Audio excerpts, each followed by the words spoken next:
The SNAP, commonly known as food stamps, was set to run out come November 1st. Now, federal judges are weighing in, and we could have an update as soon as Monday.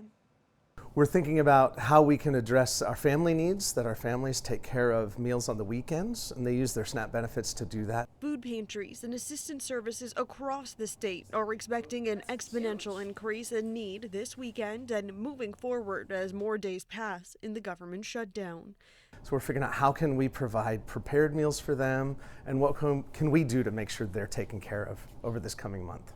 On Friday, a federal judge ruled that the USDA must fund SNAP during the shutdown using money that's part of a multi-billion-dollar rainy day fund. In his ruling, Judge John McConnell said by allowing SNAP benefits to lapse, there is, quote, no doubt, and it is beyond argument that irreparable harm will begin to occur if it hasn't already occurred. Here's what President Trump has to say about SNAP benefits. And, largely when you talk about SNAP, you're talking about largely Democrats. But I'm president. I want to help everybody. I want to help Democrats and Republicans. But when you're talking about SNAP, if you look, it's largely Democrats. They're hurting their own people. In a social media post, Trump says he has asked lawyers to get clarification on how we can legally fund SNAP as soon as possible, but notes it will still likely come with a delay.